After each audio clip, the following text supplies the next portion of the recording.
Hello friends, हम discuss कर रहे हैं लूसेंट सामान्य ज्ञान की बुक को। इसमें से हमने हिस्ट्री पोर्शन शुरू किया है, जिसमें से मेडिवल हिस्ट्री हमने शुरू कर दी है, जो कि ख़त्म ही होने वाली है। यह आने वाले एग्ज़ाम्स के लिए बहुत ही बेनिफिशियल है। पिछले कल हमने दिल्ली सल्तनत के प्रशासन के बारे में पढ़ा, तो आज हमारा टॉपिक था विजयनगर साम्राज्य। यह भी इम्पॉर्टेंट टॉपिक है, यहाँ से भी क्वेश्चंस ज़रूर बनते हैं एग्जाम्स के लिए। विजयनगर साम्राज्य की स्थापना सबको पता ही है, 1336 में हरिहर बुक्का राय नामक 2 भाइयों ने की थी, जो 5 भाइयों के परिवार का अंग थे। और विजयनगर का शाब्दिक अर्थ है जीत का शहर। ये लाइन हमें पहली याद होनी चाहिए, क्योंकि ये पहले भी एग्जाम्स में पूछी जा चुकी है कई बार। हरिहर और बुक्का ने विजयनगर की स्थापना विद्यारण्य संत से आशीर्वाद प्राप्त करके की थी। हरिहर एवं बुक्का ने अपने पिता संगम के नाम पर संगम राजवंश की स्थापना की। विजयनगर साम्राज्य की राजधानी हम्पी। विजयनगर साम्राज्य के खंडहर तुंगभद्रा नदी पर स्थित हैं। इसकी राजभाषा थी तेलुगु। हम्पी के भग्नावशेष को कर्नल कॉलिन मैकेंजी द्वारा प्रकाश में लाया गया था। यह एक ब्रिटिश अधिकारी थे। हरिहर एवं बुक्का पहले वारंगल के काकतीय राजा प्रताप रुद्रदेव के सामंत थे। विजयनगर साम्राज्य पर क्रमशः निम्न वंशों का जो था वो शासन रहा। 4 इंपॉर्टेंट वंश हैं ये: संगम वंश, सलू वंश, तलु वंश और अरविडु वंश। बुक्का प्रथम ने वेद मार्ग प्रतिष्ठापक की उपाधि धारण की। हरिहर द्वितीय ने संगम शासकों में सबसे पहले महाराजाधिराज की उपाधि जो थी वो धारण की थी। इनके जो अष्टदिग्गज शामिल थे, इनके दर यहाँ पे अष्टदिग्गज दिए गए हैं, जिसमें शामिल कुछ कवि थे अष्टदिग्गज में। तो ये कवि हैं, लेकिन इनमें से क्वेश्चन पूछे नहीं जाते हैं ज़्यादातर। लेकिन तेनाली रामकृष्ण हमें पता होना चाहिए, पांडुरंग महात्म्य इन्होंने लिखा था। इटली के यात्री निकोलो कॉन्टी विजयनगर की यात्रा पर देवराय प्रथम के शासनकाल में आया था। निकोलो कॉन्टी कहाँ से आने वाला था, ये क्वेश्चन पूछा जाता है। तो इटली से आने वाला यात्री था और ये देवराय प्रथम के दरबार में आया था। इसने दास प्रथा के बारे में विस्तृत वर्णन दिया था। देवराय प्रथम ने तुंगभद्रा नदी पर एक बांध बनवाया, ताकि जल की कमी दूर करने के लिए नगर में नहरें बनाई जा सकें। सिंचाई के लिए उसने हरिद्रा नदी पर भी बांध बनवाया। संगम वंश का सबसे प्रतापी राजा था देवराय द्वितीय। इसने इमाडी देवराय, इसे भी कहा जाता था, उपाधि थी ये इमाडी देवराय। आता है क्वेश्चन, इमाडी देवराय किसे कहा जाता था? तो देवराय द्वितीय को। तेलुगु के 5 महाकाव्य अमुक्तमाल्यद कृष्णदेव राय ने लिखा है। मनुचरितम अल्लसनी पेदन ने लिखा है। बसुचरित भट्टमूर्ति ने लिखा है। राघव पांडवियमु पिंगली सूरत ने, और पांडुरंग महात्म्य तेनाली रामकृष्णन। इनमें ये भी इम्पोर्टेंट है, तेनाली रामकृष्ण और अमुक्तमाल्यद, यहाँ से क्वेश्चन पूछे जाते हैं। नेक्स्ट है फारसी राजदूत अब्दुल रज़ाक। देवराय द्वितीय के शासनकाल में रहता था अब्दुल रज़ाक। इसके अनुसार विजयनगर में पुलिस वाले का वेतन वेश्यालय से की गई आय से आता था। तेलुगु कवि श्रीनाथ कुछ दिनों तक देवराय द्वितीय के दरबार में रहे। फरिश्ता के अनुसार देवराय द्वितीय ने अपनी सेना में 2000 मुसलमानों को भी भर्ती कर रखा था और उन्हें जागीरें भी दी थी। एक अभिलेख में देवराय द्वितीय को गजवेटकर होता है, शायद यहाँ पे मिसप्रिंट हो, गजवेटकर हाथियों का शिकारी कहा है। तो गजवेटकर किसे कहा जाता था? देवराय द्वितीय को। ये भी क्वेश्चन बनता है। देवराय द्वितीय ने संस्कृत ग्रंथ महानाटक सुधानिधि एवं ब्रह्मसूत्र पर भाष्य लिखा, ये भी हमें पता होना चाहिए। मल्लिकार्जुन को प्रौढ़ देवराय कहा जाता है, ये भी इम्पोर्टेंट है। प्रौढ़ देवराय किसे कहा गया? तो ये कहा जाता है मल्लिकार्जुन को। सलूनर सिंह ने विजयनगर में दूसरे राजवंश सलू वंश की नींव किसने रखी, स्थापना किसने की? तो नरसिंह ने। 1485 से 1506 तक ये चला। तलु वंश की स्थापना वीर नरसिंह ने की। इनमें से यही इम्पोर्टेंट है, तो इतना भी बहुत है, याद हो जाए तो। वीर नरसिंह ने की थी तलु वंश की। और तलु वंश का महान जो शासक था कृष्णदेव राय, इंपॉर्टेंट शासक है इसमें कृष्णदेव राय। वह 8 अगस्त 1509 को शासक बना। सालुब तिम्मा कृष्णदेव राय का योग्य मंत्री एवं सेनापति था। बाबर ने अपनी आत्मकथा बाबरनामा में कृष्णदेवराय को भारत का सर्वाधिक शक्तिशाली शासक बताया है। किसने? बाबर ने। कृष्णदेवराय के शासनकाल में पुर्तगाली यात्री डोमिंगोस पायस आया था विजयनगर। कृष्णदेवराय के दरबार में तेलुगु साहित्य के 8 सर्वश्रेष्ठ कवि रहते थे, जिन्हें अष्टदिग्गज कहा जाता था।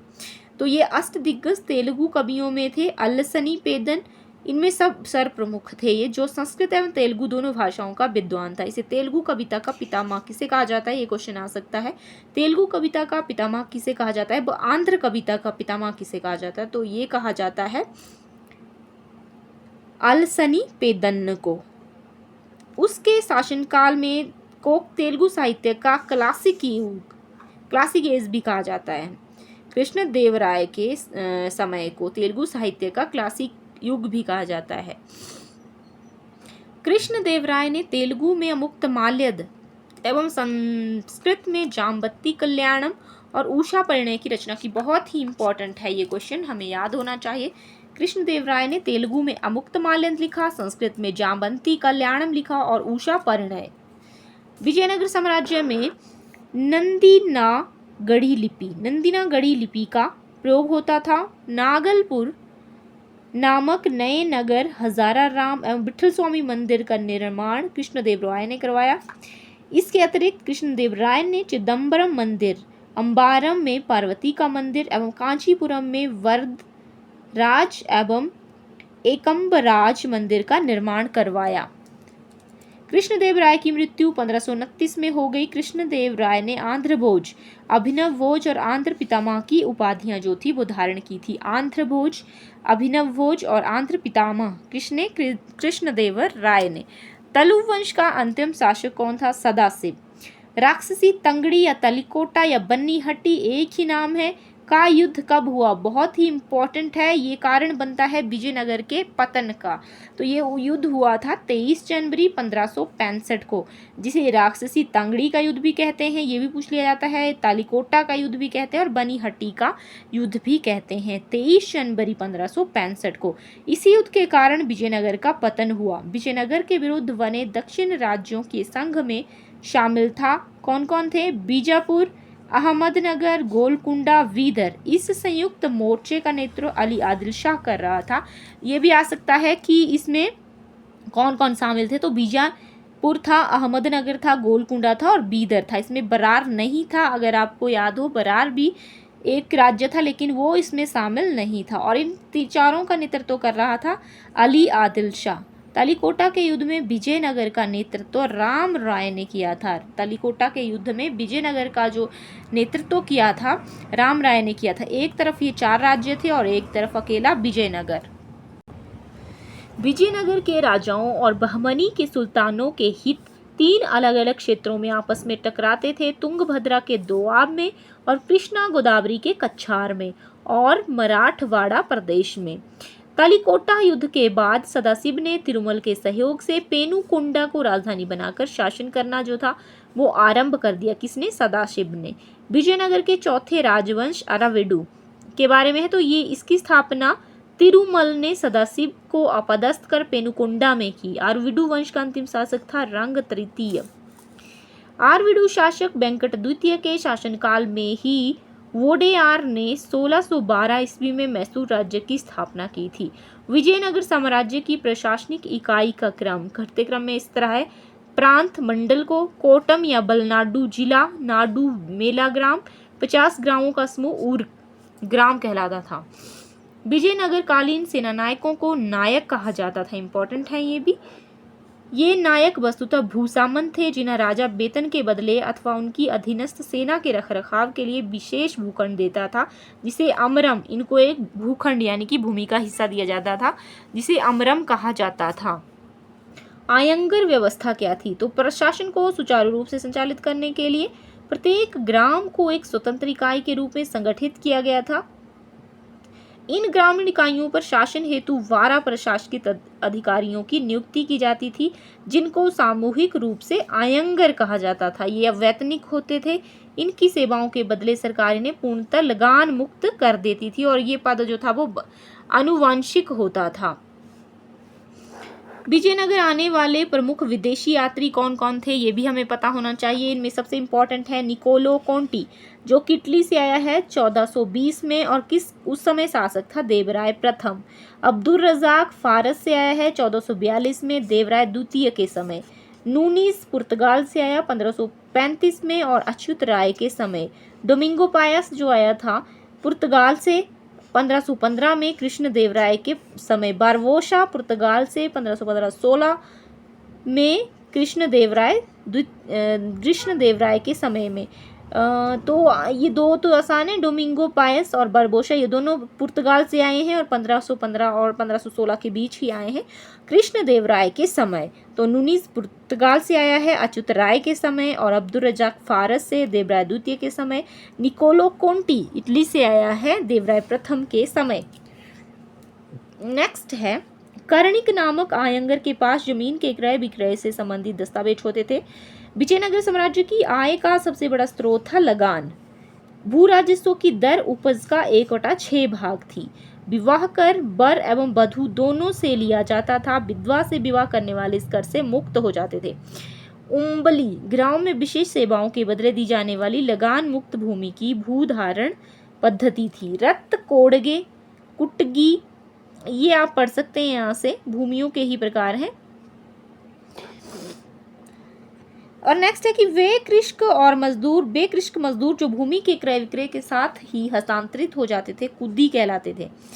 युद्ध में वीरता दिखाने वाले पुरुष के लिए गणपेद्र नामक पैर में धारण करने वाले कड़े को सम्मान का प्रतीक माना जाता था। कृष्णदेवराय के दरबार में महिला अंगरक्षिकाओं का भी वर्णन मिलता है, इंपॉर्टेंट है ये भी। विजयनगर का सैन्य विभाग कदाचार कहलाता था। कदाचार, सैन्य विभाग कदाचार, तथा इस विभाग का उच्च अधिकारी दंडनायक या सेनापति कहलाता था। सैन्य विभाग का जो मुख्य अधिकारी होगा वो दंडनायक या सेनापति कहलाएगा और ये विभाग ही कदाचार कहलाता था। टकसाल विभाग को जोरी खाना कहा जाता था। टकसाल जहाँ पे सिक्के बनते थे उसे जोरी खाना कहा जाता था। चेट्टियों की तरह व्यापार में निपुण दस्तकार वर्ग के लोगों को वीर पंजाल कहा जाता था। उत्तर भारत से दक्षिण भारत में आकर वसे लोगों को वड़वा कहा जाता था। विजयनगर में दास प्रथा प्रचलित थी। मनुष्यों के क्रय विक्रय को वेश्वक कहा जाता था। पर्दा प्रथा का प्रचलन नहीं था, परंतु सती प्रथा विद्यमान थी स्वैच्छिक इच्छा से। बाल विवाह सामान्य प्रथा थी। मंदिरों में रहने वाली स्त्रियों को देवदासी कहा जाता था। इनको आजीविका के लिए भूमि या नियमित वेतन दिया जाता था। विजयनगर के मंदिर स्थापत्य की एक मुख्य विशेषता थी कल्याण मंडप एवं 1000 स्तंभों वाले गोपुरम का निर्माण। कल्याण मंडप में देवता का विवाह समारोह मनाया जाता था और मंदिर के साथ देवता की पत्नी हेतु अम्मान मंदिर का भी निर्माण होता था। तिरुपति मंदिर में कृष्णदेवराय एवं उनकी पत्नी तिरुमल एवं चिंता देवी तथा वेंकट प्रथम आदि की मूर्तियां हैं। महानवमी का त्योहार विजयनगर का प्रमुख राज्योत्सव है। यह उत्सव देवी दुर्गा को प्रसन्न करने के लिए था। महानवमी। विजयनगर काल की कन्नड़ कृतियों में भीमक द्वारा रचित वासव पुराण अत्यंत प्रसिद्ध लिंगायत धर्म ग्रंथ है। मधुरा विजयम बुका प्रथम के पुत्र कुमार कंपन की पत्नी गंगा देवी की रचना है। मधुरा विजयम गंगा देवी की। कृष्णदेव राय और राम राय एक अच्छे संगीतज्ञ थे। लक्ष्मी नारायण कृष्णदेव राय का दरबारी संगीतकार था। उसके संगीत सूर्योदय नामक पुस्तक की रचना की थी। संगीत सूर्योदय लक्ष्मी नारायण ने। संत विद्यर्णय ने संगीत ग्रंथ संगीत सागर की रचना की। वीणा विजयनगर साम्राज्य का सर्वाधिक प्रसिद्ध और लोकप्रिय संगीत वाद्य था वीणा। विजयनगर की चित्रकला लिपाक्षी कला के नाम से जानी जाती थी। लिपाक्षी कला, चित्रकला को कहा जाता था लिपाक्षी कला। इस चित्रकला के विषय रामायण एवं महाभारत से लिए गए हैं। विजयनगर में नृत्य और संगीत को मिलाकर एक शैली विकसित हुई, यक्षिणी शैली, जिसे कहा गया यक्षिणी शैली। विजयनगर का सर्वाधिक प्रसिद्ध सिक्का था स्वर्ण का वारा। इसका वजन 52 ग्रेन था, जिसे विदेशी यात्रियों ने हूण, परदौश या पगौड़ा के रूप में उल्लेखित किया। हूण, परदौश या पगौड़ा। सोने के छोटे सिक्के को प्रताप या फणम कहा जाता था। प्रताप 26 ग्रेन का, फणम 5.5 ग्रेन का होता था। चांदी के छोटे सिक्कों को तार कहा गया। विजयनगर के पश्चिमी तटीय क्षेत्रों में क्रूजेडो पुर्तगाली दिनार, फारसी फ्लोरिन और डुकेट इटली मुद्राएं प्रचलित थी। इस तरह से ये टॉपिक था। और नेक्स्ट होता है बहमनी साम्राज्य। 1347 में इसकी स्थापना हुई, लेकिन इसको हम डिस्कस करेंगे नेक्स्ट वीडियो में।